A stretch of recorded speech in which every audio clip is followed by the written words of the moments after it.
we can talk about this if you all have any questions, but I please request you all to turn on your cameras because I would love to see who I'm talking to. So, so just to give an introduction, for the Labor Day retreat, this was the game that we played with Group 4 for the afternoon games activity. So when we got the task, it was basically to come up with a game, and we were anticipating anywhere between 100 to 150 Group 4 students. So when you think about what you can do with them, there's so many different options, right? But as many of you know, I'm sure many of you are Group 4 teachers, that it has to be something engaging and relevant to them. And they have a tendency to roll their eyes at many things. And so, how do you keep it fun and relevant and interesting to that age group, but also make it something that's challenging and it's a learning experience for them? And you're talking about Swami's teachings, and so you want to make it as appealing as possible so they enjoy learning Swami's teachings in a fun way. So that was kind of the stuff that we were thinking about. So what happened is after I got asked to lead this activity, the first thing I did is we put together a team. So I had 8 people on this team from around the country and mostly young adults. And a lot of them had skills and talents which I knew weren't so strong in me. So, for example, everybody was very creative, and these were people that I all knew personally. So, everyone was very creative, and some people had more of an arts and music background. Some people had a tech background. Some people had done a lot of interactive things on the web with SSC children and young adults. And some people were just really good mentors to kind of make sure everything stayed on track and stayed focused.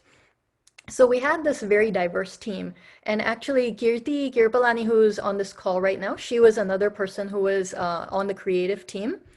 And I'm seeing if there's anyone else who was on this call who was on the team, but I don't see that. And so what we did is, since we had to do this for about 150 students, we wanted to make it where it was a very personal experience for them. So we decided to split up into 10 breakout rooms, into 15 breakout rooms, sorry. And each breakout room was supposed to have 10 children. And what we did with the quest is we did a lot of brainstorming. And the idea behind the quest was it was going to be partly a treasure hunt, partly an escape room, partly like where in the world is Carmen Sandiego, if you've heard of that game. And, just some of the things that are kind of popular right now. And so what we did is this is a lot of stuff to process. You have Group 4, you have all of these different games. How do you combine everything and how do you put Swami into it? So after a lot of brainstorming, we decided let's take Swami's 10 guiding principles and let's use those as the framework for the quest. So we did that. And then what we did is then we started thinking that let's think of this as a treasure hunt, but let's incorporate clues and questions into it, which allow people to work as a team and to explore different aspects of solving puzzles. So like some puzzles were numerical puzzles, some puzzles were word puzzles, there were some things that were more introspective. And what we're going to do is we're going to actually lead you through the quest so you get an idea for what it was like. But if you think about it, when we teach SSE class, we have the 5 teaching elements, right? We have the story and the song and all of those 5 things that we have the life application. So in the same way, we wanted to appeal to different aspects of the learner, of the child. Some people might respond to music, some people might respond to art, some people might respond to a story, this and that. So we wanted to include all those aspects. But at the end of the day, the takeaway message that we wanted to have from the quest was that the theme of the SSE portion of the retreat was love all, serve all. So at the end of the day, we wanted them to leave with the idea, just to have a deeper sense of what does love all serve all mean? How do you see love all serve all around the world? And ultimately, how do you feel that kind of feeling inside of you? So that was kind of the overarching idea. So once we had that idea, then we could figure out, okay, what are the clues that we're going to have? And we went according to Swami's guiding principles. And we used those guiding principles to come up with the clues. So let me do this. What I'll do is I'll ask Kirti or Mahesh, is there anything else you guys wanted to add into this creative process, the thinking process?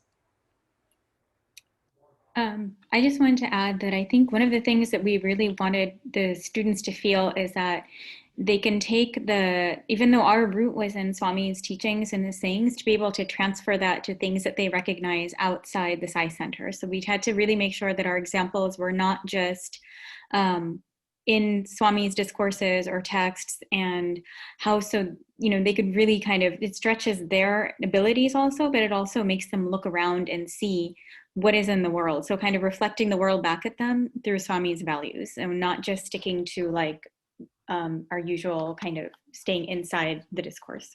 So that was one. And Kirti, I'm glad you said that because this is something I know many Group 4 teachers have talked about before, that the world that the children live in, how do you connect that to Swami for them? And how do you make Swami's teachings relevant in the world that they live in? And so, kind of balancing all of these different things. So, Mahesh, is there anything else you wanted to add? No, Supriya, thank you. Okay. So Manjula, let's do this. If we can go ahead and do breakout rooms, what we'll do is we'll divide you up into breakout rooms, and then Mahesh is going to lead the quest for some of you, and then Kirti is going to lead the quest. And actually, Manjula, wait, before you divide us up, let me give you the intro. So this is how we presented it to the children at the retreat. So first what we did is we gave them an introduction, and this was given in the main room.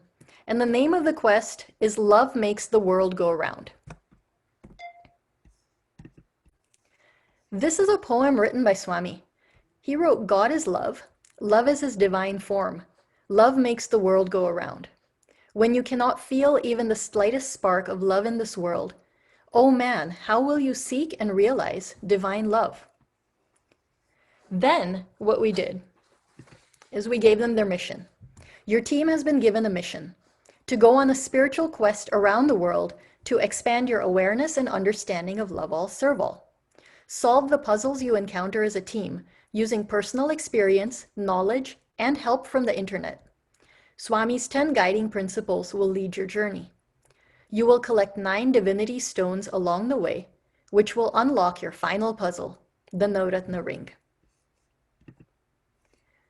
You will need to be a theorist who cracks elaborate codes and puzzles, an empath who uses his or her heart to experience the world, and an expert who employs lightning-fast internet searching skills. So kind of by saying this, we wanted to illustrate to the children that you have all of these 3 abilities inside of you. And there might be one that's stronger than the other, but you have these abilities inside you. So don't limit yourselves to feeling, oh, I'm only a thinker, or oh, I'm only this, or I'm only that. But appeal to all of these things that are already within you. Then what we did is, since the quest was going to follow Swami's 10 guiding principles, let's get familiar with what Swami's 10 guiding principles are. Because everyone knows the 9-point code of conduct, but the 10 guiding principles, somehow, they're not as well known. So let's talk about them in a nutshell. So the first one is love and serve the motherland. Do not hate or hurt the motherland of others. 2, honor every religion. Each is a pathway to the one God. 3, love all men without distinction. Know that mankind is a single community. 4, keep your home and its environs clean. It will ensure health and happiness for you and for society. 5, do not throw coins when beggars stretch their hands for alms. Help them become self-reliant. Provide food and shelter, love and care for the sick and aged. 6.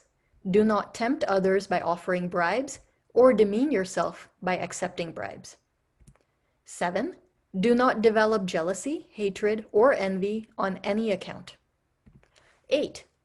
Do not depend on others to serve your personal needs. Become your own servant before proceeding to serve others. 9. Observe the laws of the state and become an exemplary citizen. And 10. Adore God, abhor sin. So I just went through those quickly with them also, because we're going to talk about these more as we get into the quest. We're going to kind of explore what these things mean. Then what I did is I shared a story with them, the story of Ubuntu. And many of you may be already familiar with this story. But basically, the way the story goes is there was an anthropologist who was in an African village. He was studying a village in Africa. And he decided to play a game with the children. What he did is he kept a basket of fruit under one tree, very beautifully decorated and everything. And then he asked all the kids to line up on the other side under another tree. And he said, when I say ready, set, go, I want you to run to the basket. And whoever gets to the basket of fruit first gets all the fruit. So they did that. They lined up, and the anthropologist said, ready, set, go. And when he said go, what did the kids do? They all took each other's hands, and they ran together to the other basket. They got there together. They took all the fruits out together, and they sat and enjoyed the fruits all together. So the anthropologist was perplexed. He was like, why did you all do that when one of you could have had all the fruit? So they said, well, Ubuntu. Ubuntu means I am because we are. So the idea behind Ubuntu is that how can I be happy if others around me are not happy? So the reason I shared this story is because that is also the principle of Swami's principle of love all, serve all. That if others aren't happy, how can I share my love so to elevate everybody in love? And then we also talked about when you're working in your team, think of this as a team effort. This is what team means, that we elevate our whole team based on how we help and love each other.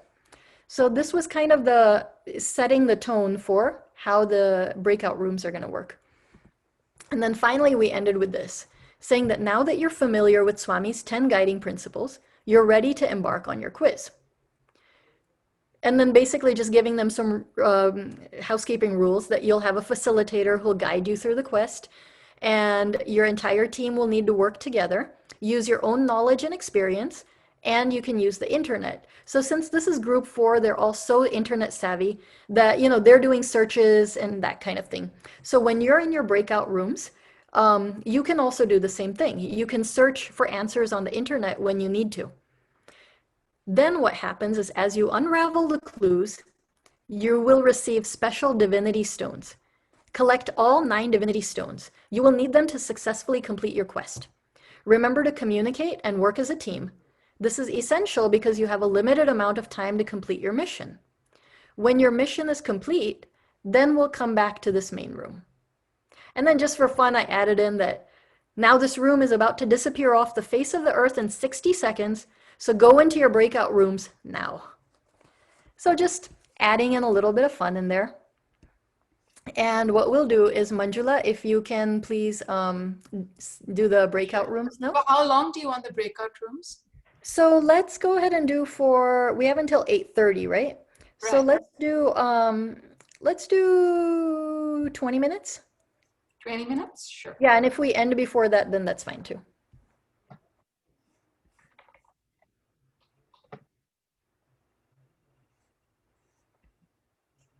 Okay. Perfect. Let's assign. And while you're doing that, does anybody have any questions about what I've said so far? We can do more questions and answers at the end after you had a chance to experience the quest. But in case anyone has any questions right now, I can try to answer them while Manjula's setting the rooms.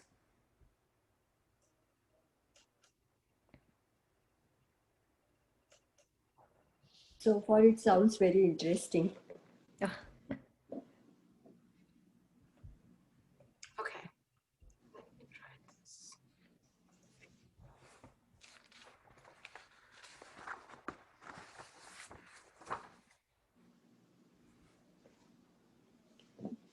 Did any of the team find all the 9 stones? Oh, they all did. They all did. Yeah. So that would be a challenge for us too, huh? Mhm. It's our challenge. Okay, sorry, I'm getting a little bit excited. All right, so Sairam, I'm Kirti, and I'm going to go to screen sharing in just a second. But what I want to say is that since we are all teachers and we are all going to be doing this, we're also going to be talking about this from a teaching point of view. So in case you're suddenly like, hey, how did you do this with your children? Or why did this work this way? Please, we're going to talk about that too. So we'll stop and interrupt a little bit. All right. So just to set the scene a little bit here, we have you, if you're running this game, you would be a facilitator. You could have another person with you who would be a monitor. And that person could, if you're doing this virtually, they keep an eye on your chat box. They can post links so that one person is running the game, the other person is keeping an eye on communicating with your group. If there's one of you, you can do it, but it helps if there's two. So that's just something to keep in mind. So, all right, so we're going to start off, and we would have started after the introduction, we would have started off with also an icebreaker. Keep in mind that this group 4A was virtual, and a lot of these kids had not, they don't go to class together. They're from many different regions. So we gave them a little icebreaker so that they could meet each other. So just something simple, you know, I'm Kirti, I'm from Dallas, I teach group 4, and, you know, I like to paint or something like that. Okay, so you can do an introduction. So we're going to do that also. We're just going to let me know, introduce yourself and what city you're from, and then we can feel more cohesive as a team. So I started you off. You know Supriya Bhabi already. So we'll go ahead, and if we could all introduce ourselves, that would be great. Can I see everybody? Yes, okay, good. That would be good. Yeah, my name is Ravi. I'm from Houston, and I think you guys cannot live without me. I'm the sun. Yes, because we know that. Yes, We've Ravi. known that for a long time.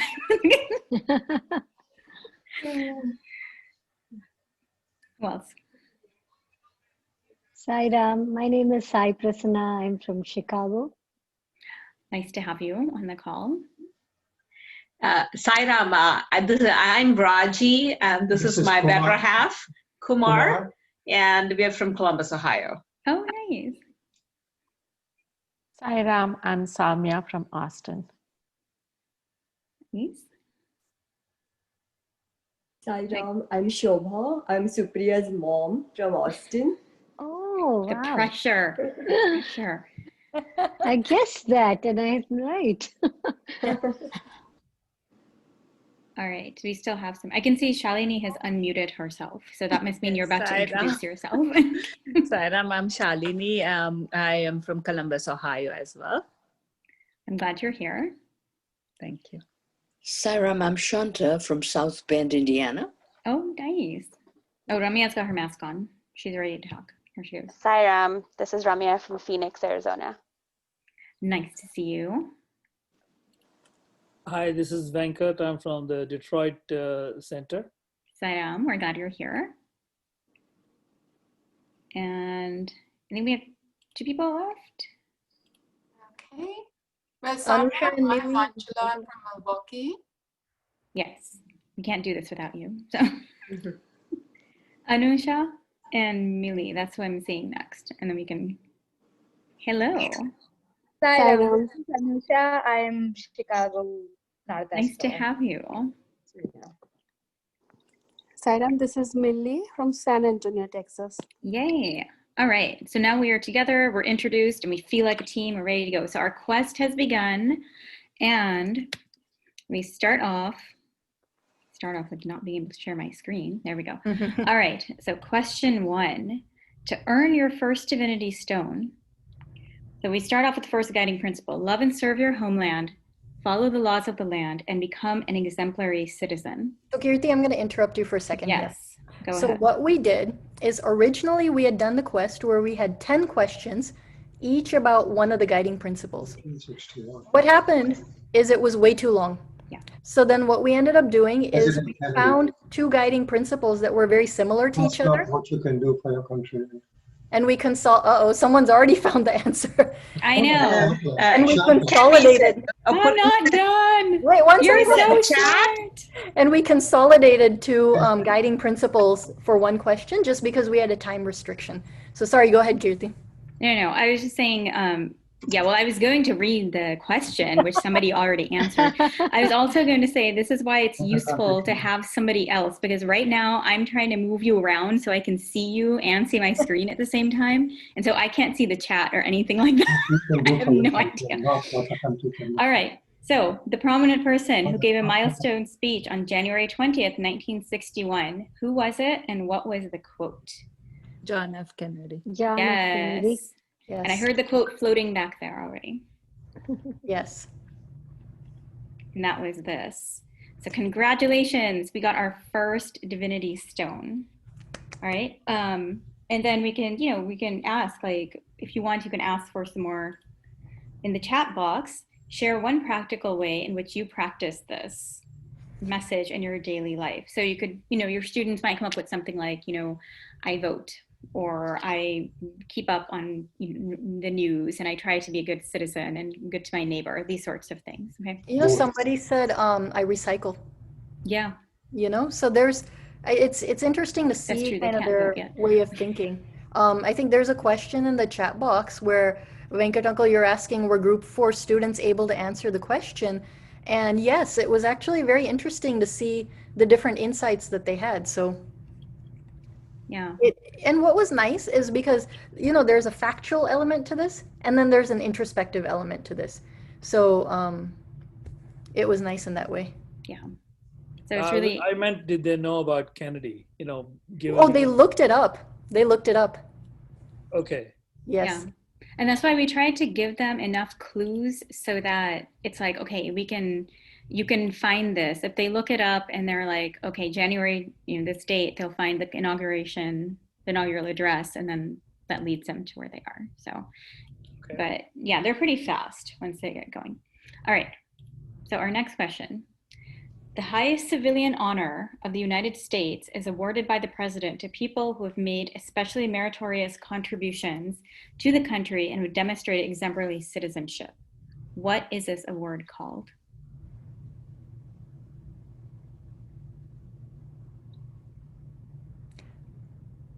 So this is something where they would go to Google and type it.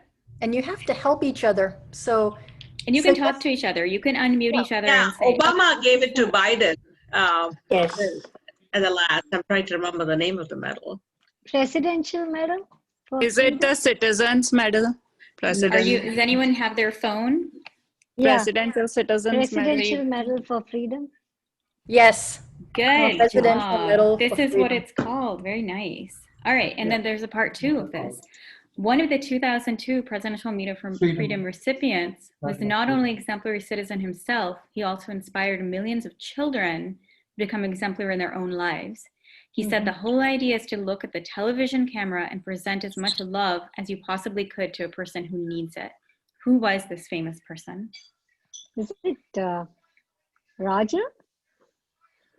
Maya Angelou? You're almost there. Almost there.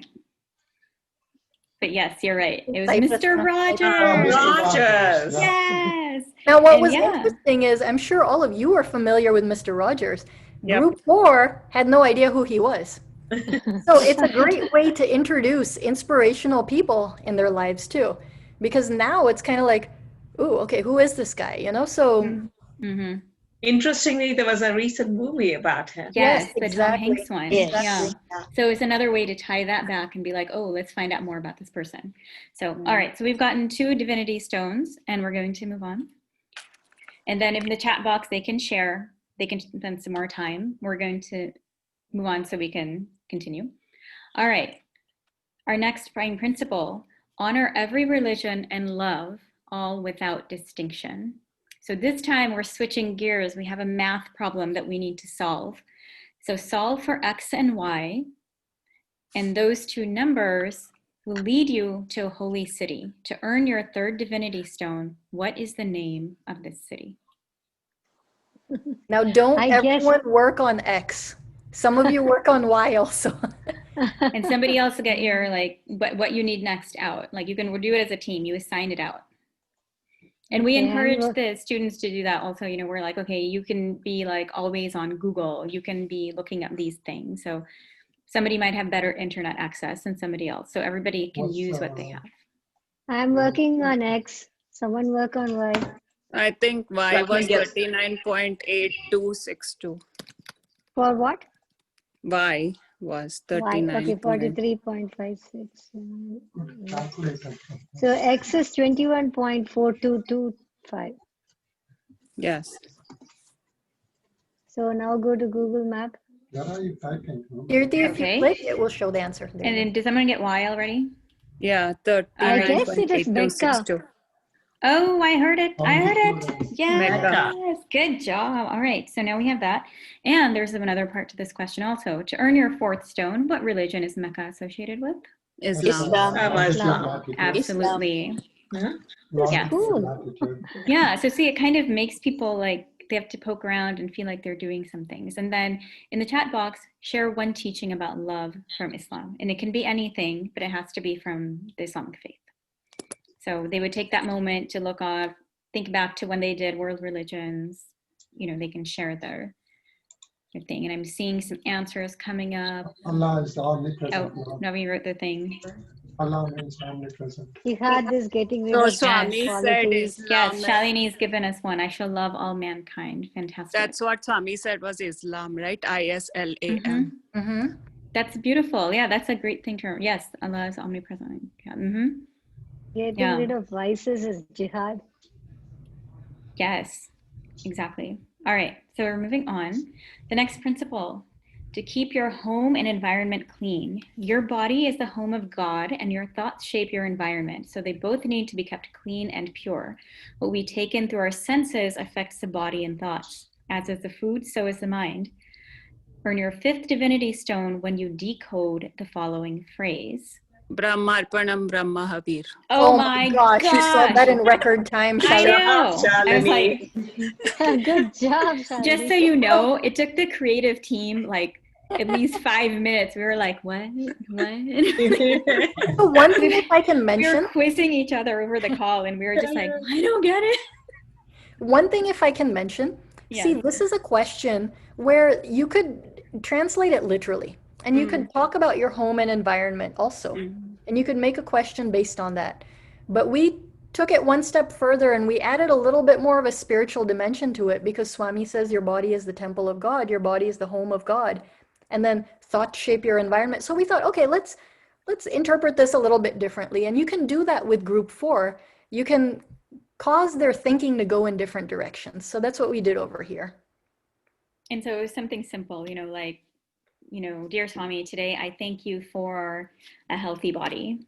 And then, you know, everyone can kind of add something. I thank you for a beautiful day, a safe home to live in, you know, like good food to eat or whatever. But it really kind of, it brings in the gratitude energy and it makes people think of something that's not just literal food they're eating. So you've probably noticed this so far as we've been doing this, that the questions aren't all about finding the right answer. Because when you have it just finding the right answer, it's like, okay, Google search, okay, found it, check. Google search, found it, check. Google search, found it, check. It's like you're kind of just zipping through it. So in each question, it's almost like we put a little bit of a stop sign. Stop, think. What does this mean to you? What does this mean in your life? So each of these questions had an introspective element to it. And I think that's what really made the quest very good for group 4, because it wasn't just an easy question and answer, but it forces them to think about it too. That's where my puzzle comes. Yes, and we all love puzzles, right? So it was just, we had as much fun making this as we did doing it. All right. Next guiding principle, do not let hatred, jealousy, or envy enter your personal abode. To avoid and solve these negative qualities, we must learn and nurture a broader outlook and not differentiate on the basis of race, caste, creed, or country. Love each person with the spirit of brotherhood and humanity and unity. In 2019, Lorenzo Quinn created this massive work of art titled Building Bridges in Venice, Italy. To earn your 6th divinity stone, What are 6 universal values that are depicted in this sculpture according to the artist? So for this one, we gave you the name of the artwork. We gave you where, who made it, and when it was made. So you have to do a little bit of sleuthing to figure out the answer to this question. I see people are already looking on. I think one is prayer. Well, I like the ideas, and yes, let's toss that out in discussion. The artist has actually said there's 6 qualities that he's put in there. Okay. I see, bro. So it's a Okay. friendship, faith, help, love, hope, and wisdom. And where did you find this? Google. Lovely. Okay, I'm sorry. I'm trying to close the chat box and close this at the same time. Yes. So here we are for your next divinity stone. The artist stated, and each of the arms, friendship, wisdom, help, faith, hope, and love. And you can see each pair of hands is in a different pose together, but they all communicate a separate value. Wow. Yeah. And this artist has other works of art that are equally massive and pretty neat to look at. So, you know, something different. We don't get to look at a lot of this sort of thing. So it was something fun for us to do. And then what values would you keep or change if you had created the sculpture, and why? And that is where we could put in the first value that we talked about, right? We might want to have something that has more to do with unity. And this is a good place to talk about those things also. And also somebody mentioned prayer. So, yes. you know, that's another thing that you could add that. Where did my chat box go? Yeah, the first set of hands kind of allude to prayer. Right? It does remind you of prayer, right? Yeah, absolutely. Yeah. All right. Or a greeting? That could also be, yeah, Yes, like a Sarah. welcoming thing. Yes, absolutely. Which is like the first step to creating friendship, right? We welcome the other person into our space. Yeah, that's a great idea. All right. For the next one, become self-reliant and help others around you to become self-reliant too. Use the crossword answers to find the entire quote. For your 7th divinity stone, tell us the entire quote. So the answers are not going to be the whole quote itself. It's going to be like the keywords of the quote that you can then look up to find the quote online. So this is one where if you're a word person, you can split it up. You can call out the answers and put them in the chat so you know when you've gotten some of them. I can write them down for you if you'd like. So 2 is bravely. Okay, 2 down, bravely. Yes. 4 is inward. Inward, yeah. Mm-hmm. One is obey, one across obey. If 2 is bravely, then Okay, obey. Listen, to take notice with your take notice of with your ears, listen. Listen. 5 is listen. Listen. Oh, so we're No, it can't be listen. yeah, it is listen. Oh, is it? Okay. Yeah, I thought it was 3. Okay, sorry. Has anyone gotten 3 yet? Millie wrote words. Where did she go? Words, right? It's All right, close, so now we've but it's not right. It's not words. Mouth. Nope, keep thinking. ideas. Comply to follow to heed to What do you use to? Voice. we have speak. Yes. Oh, Yes. voice. Voice. Okay. Okay, voice. So So now, now we have we've got the 5 words. words. I think we got all of that, but 2 down is courageously. So you Yeah, someone Brave. just said it. What was it? Bravely. Yes. How to And- inward. we've gotten all the words. 4 down. 4 down. I don't remember if I click it. Is it going to give us the answer or the words? It will give the answer. Okay, that's why I'm not doing it yet. Okay, do you want me to, if you look in the chat box, the words are all there if anyone wants to look them up. Yeah, Because this is a quote. It's not a Swami quote. L-I-S-T. We've gotten all the words. Now we need the quote. Voice, speed, obey, listen, inward. We do not expect you to know this off the top of your head. I'd be very impressed if you did. But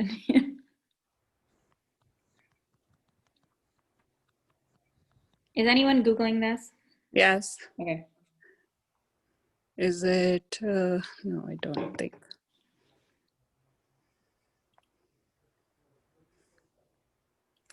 So while you're Googling this, one thing I'll mention is that this quote is from somebody who high schoolers actually learn about in school.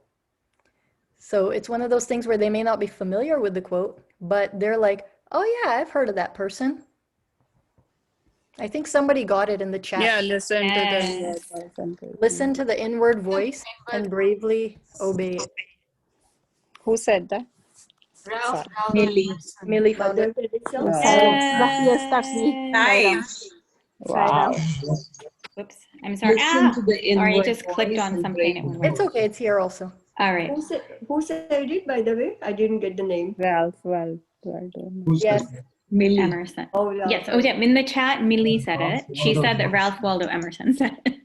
It could be Mother Teresa also. It sounds so much like her. She might We have said actually had something that like- discussion also. She has a similar one, and Yeah. but this was the Emerson quote that came out. So, Ralph Waldo Emerson. yes. And actually, so- just for a little extra tidbit, Ralph Waldo Emerson has written the famous essay called Self-Reliance. Mhm. And this quote is from that essay. So when Swami talks about self-reliant, we thought it'd be good to pull from there. Yes.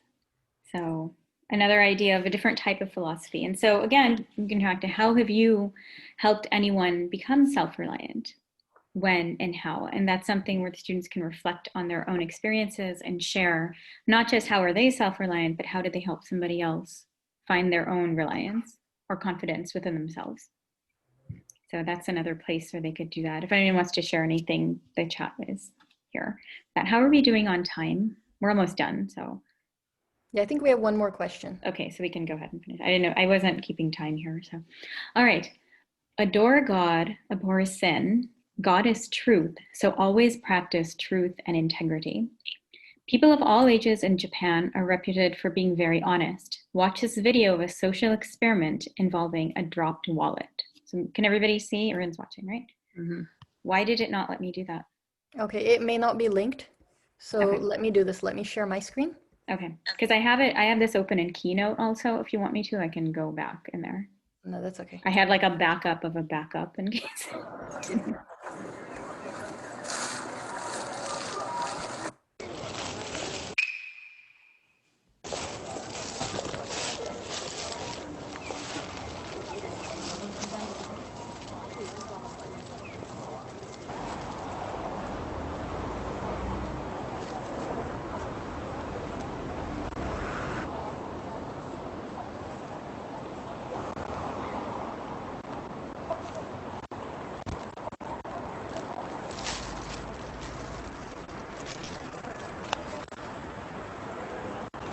交番に行くかな。交番？うん。早く追っかけて。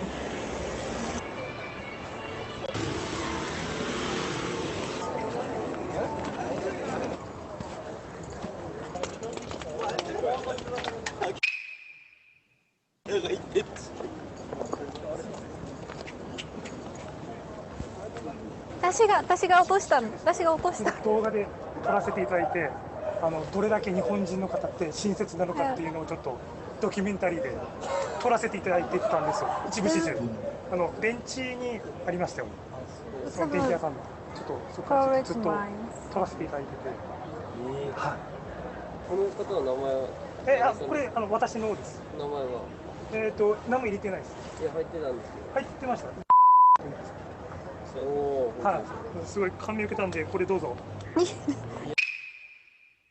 I don't think so. あ、でもこれ。本当。TV Japanese 小5パイ。本当にいいですよ先生。本当受け取ってください。じゃあメロンパンもらった。メロンパン。メロンパン。ホークスに。すいません。お忙しいところ。ありがとうございます。ありがとう。So was everyone able to see kind of what happened? And that is so typical of the Japanese because we lived there for 2.5 years. And many a time I've forgotten my purse and left it in the bike, gone in and shopped, and hundreds of people have passed you come running out, think, oh God, that's the end of my purse. And you Yeah. find it sitting there. Nobody touches anything that doesn't belong to them. And we also wanted to expose the children that, you know, we're taking them around the world. If you notice, we took them to Japan, we've taken them to Venice, we've taken them to the US, we've taken them around the world and shown them that this experience of Love All, Serve All is found everywhere in the world. And even down to the idea of, you know, that the man who had the wallet, he felt this responsibility towards the person whose wallet it actually was. So he wasn't about to let it go. And then he was like, no, I didn't do it for a reward. Even if you're filming me, it's not, you know, so that give and take. And if you have a chance to talk about it within your group, it is a beautiful kind of example of the honesty and it's like true honesty, not honesty to get something back in return. Mm-hmm. So, but thank you for sharing that, Andy. That's a beautiful experience. So, and then everybody gets a chance to share. It can be something large, something like this, you know, where their experience of honesty led them to think about connecting with this principle. So that is where, now after this, now that we've got our 9th divinity stone in the chat, I think we might rejoin with the other group here, but you basically get you've got your 9 stones, and now we're going to go back and do the final piece together as a group. And when you've completed putting all the stones in their places, your quest will be complete. And remember, you don't have to do this alone. We work as a team. Thanks, Kirti. And it Of looks course, like the thank other you. group has joined us also, so. Venkatangal, I think it was about 30 minutes, the chat. How long was the actual? Yeah, they had actually 35 to 40 minutes. Yeah. Because all the introspection, you know, that takes a little bit of time. You have to give them enough time to do that and discuss and everything. So yeah, they had about 35 to 40 minutes, and it was a good amount of time, you know, that worked out well. If you're planning to do this with your students, your group 4 students, I would say at least 40 minutes would be good. So And how Kirti, many children were there per group? so it's funny because we were planning for 150, and since it was the 3rd session in the afternoon, I think we ended up with, what was it, Manjula, like 59 students or something like that? And so it turned out to be about maybe 3 students per group, but it was okay because then they really talked with each other, and we had the moderator and facilitator in there. So all of them had actually a really good experience. So it was one of those things where we were anticipating a certain thing. Swami threw something else at us, but it worked out perfectly, you know? So it was kind of seeing Swami in action in that way. So I'm going to share the final puzzle, and this is something which they each did on their own, but we're just going to do it all together so you can see how it works. So when you go to that link at the end, you're given the 9, the stones, and then you're given the ring, an empty ring. And so what they had to do is they had to figure out the order of the stones on the ring. And we hadn't told them this, but as you notice, in each of the slides, the ring was there. So if they were observing, they might remember some stuff, but here's how this puzzle works. So basically you just take it and you figure out where it goes. Ah, there, that's where that one goes. Oops.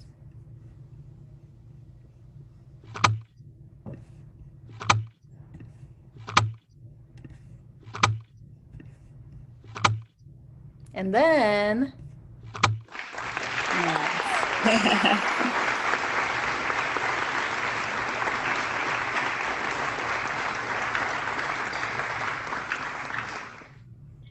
It's a really, really nice game. Very well done. And I love the fact that something that children can relate to, it's from their world. exactly. So, you know, it shows that sometimes we get very we limit ourselves, and we think that, oh, how can I come up with an idea for an activity? A lot of times that's a hurdle to kind of get started with. And if you notice in this, we just kind of pulled from so many different things. You know, you saw a little bit of like the idea of an escape game with puzzles. You know, you saw art that they had to introspect on. you saw a math problem. So it's like you can pull from all these different worlds that they're familiar with, and how you turn it into a Swami question or something related to learning a message of Swamis. It's just about making that connection, you know? So did anybody have any other questions or any other thoughts or anything like that? Did you all enjoy doing this? Because Yeah, I it was noticed a fun. lot of smiles. Yes, It was very fun. much. Absolutely. So the time the entire quest took at the retreat was about 35 to 40 minutes. But you know, you can make it go a little bit longer, because then you can really involve the kids in the introspecting part. You could make this go for an hour if you want to. You could change up questions, you could add questions. Like one thing that we said was originally we had 10 questions, one for each of the guiding principles, and that was turning out to be an hour long, and we didn't have that time. So then we combined principles that sounded very similar, and we turned that into a question for the sake of the quiz. I was thinking maybe we could combine the group for parents and kids and use one class to do a joint game. Yeah, absolutely. That would be awesome. Absolutely. You know, there's so many different possibilities, because it's something where, like, this was engaging for group 4 kids. This was engaging for all of you. You know, Yeah, I and think that's both two purpose. totally different audiences, right? Yep. So it's just the activity was engaging. And one thing was, yes, it did use a lot of Google and a lot of searching, but if you notice, it was different from like Kahoot or Mentimeter or that kind of thing. And sometimes we go to those platforms, and they're great. I mean, don't get me wrong, they have their pluses and everything like that. But there's also other ways to do interactive games online where you can. It's funny, I always tell everybody that even if I know how to use Zoom very well, I'm the most low-tech Zoom person, because I will show stuff like this, but then it's all about the discussion, and I'll say that, okay, if you agree, raise your right hand. If you don't agree, don't raise your hand. You know, it like I use chat and things like that, but I just like to make it as interactive as possible. And so I think this worked out really well. And Mahesh, you actually led a breakout room. So how was the interaction in your breakout room at the retreat? Like, were the kids really engaging with one another? They really loved it. And it was, what was more fun was the discussion that was happening between the questions, where we had like a phase where we would ask them for feedback, follow-ups to each question. And it was really interesting how they would connect different things with things like basketball and sports personalities. So it was very interesting. It was a fun discussion. I wish we had more time for this activity at the retreat, because sometimes we had to cut short the discussion, because there was a time where we were probably like 3 questions in, and we had a lot more and just 15 minutes left. So we had to like really scramble through towards the end, but it was a lot of fun doing this. Right. Did anyone else have any questions or anything like that? Where do you post these presentations for us to review or look up at some of these games that we can structure? What's that? I'm sorry, I didn't quite understand. This presentation, do you post it in the SSIO? I'll be posting this presentation on our Region 5 SSC site. It'll be there. And I can definitely share the slides. You know, if you would like to do this with your children, we can easily share the slides and everything. But you can also get a sense for kind of how we came up with it. And you can come up with your own questions within this framework. You can change out questions if you like, because you know your children the best. So it's very flexible in that way. And I think Venkat Uncle, you had a question? Yeah, how many students did you have in a team? Is there an ideal size or anything like that? So we did not want it to be more than 10 children per team, just because then not everybody gets a chance to speak, because then you have like 2 or 3 people who do all the talking and everyone else is very quiet. So we wanted to make sure that we had a small enough group where they could still interact very easily with one another. Now, on that day, it actually ended up with about maybe 3 children per room. So just because of how many children signed on for the sessions. So, you know, if you're gonna have a bigger class, then you can maybe have another person also and do breakout rooms like we did today. Or it just helps with the interaction if the groups are kind of smaller. Yeah, I was going to say on the size on the lower end, what's a good? Is it like 6 or 7, or would you say, and 10 on the upper limit? Yeah, I would say probably 3 to 4 on the lower end Okay. and 10 on the upper end if you can manage that. Yeah. Okay. Yeah. I guess the other question, do you see this being like one of the sessions during a class on a Sunday, or is this more a fun activity on a different time? I mean, I don't know. I know it's I guess it depends on the values we're practicing for the quarter and things like that. How you fit it in, you know? So I can share that. And I noticed Mahesh unmuted himself. So Mahesh, did you want to say something about that? I was about to say, after we did this activity at the retreat, we kind of changed up our SSC Group 3 because our class started on the 13th and the retreat was on the 7th.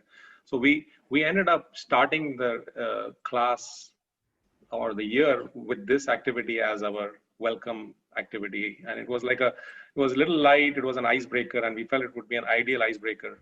So that's what we ended up doing. We ended up having one class, and our class is 6 students. So we had one class where we all went through the same adventure, and funny that the students enjoyed it so much that now we are actually going into each guiding principle in depth. So we have like spent the last 2 weeks just talking about love and service to the country, and you know, not disrespecting other countries. So much to talk about when we go into each of those principles. I mean, just the concept of saying that these are not rules, but these are actually principles, because Swami called them guiding principles. He didn't call them guiding rules. Just from that aspect, thinking about them as why they are not rules and what is the difference between a rule and a principle, and then going into each one. There's a lot to cover in these guiding principles, and that's what, you know, for us as an SSC class, that's what we are now focused on. Thanks to this activity. In fact, it was not something that was planned. It just flowed that way for us. Yeah. Yeah, no, great. That's really good. I think, yeah, we've been doing something not along these lines at all, but, you know, some simple questions, trying to break up the class in the middle when the energy is sagging, you know. Mm-hmm. Throw a question that is unexpected to the class and see how they respond to it. You know, something to make them think. You've all seen this questions like you had my neighbor is a, you know, introverted, quiet, shy person, you know, doesn't get involved with a lot of people, likes to keep to himself. Do you think he's a librarian or a farmer? So we'll throw in that question and just say, you know, don't jump to a conclusion based on that description, and that's how you're judging everyone around you. So maybe you should think about that. You know, there's 20 times more farmers in the country than librarians. So statistically, it's probably a farmer, but, you know. And exactly, you know, things like that, like putting in some kind of unusual thing that just breaks up the pattern. So even here, you know how we had that question about Mecca, where you had to solve the math problems? You could do an entire series of puzzles on unity of faiths. You know, you could have a question about the different religions. You could do something on, like, if your theme is go green, you could have different aspects of the environment that you bring in. You know, there's so many different ways you can go with it. This is kind of a little bit of everything that we put under the umbrella of the 10 guiding principles. So there's many different directions that you could take this idea of a quest and do it, you know. Fortunately, we had an excellent programmer from the Bay Area who put together that 9 gems quiz. Because I do not have the knowledge how to do that. And he was a godsend. You know, he made that vision a reality. So it's also finding the right people to do these things and help you with them. Manjula, I noticed it. This is really, really good, very creative, you know, appreciate it. I think it's a lot of good ideas on engaging the students. And that was absolutely a team effort. I mean, every single person on the creative team had a hand in that. So Thank you to all of them.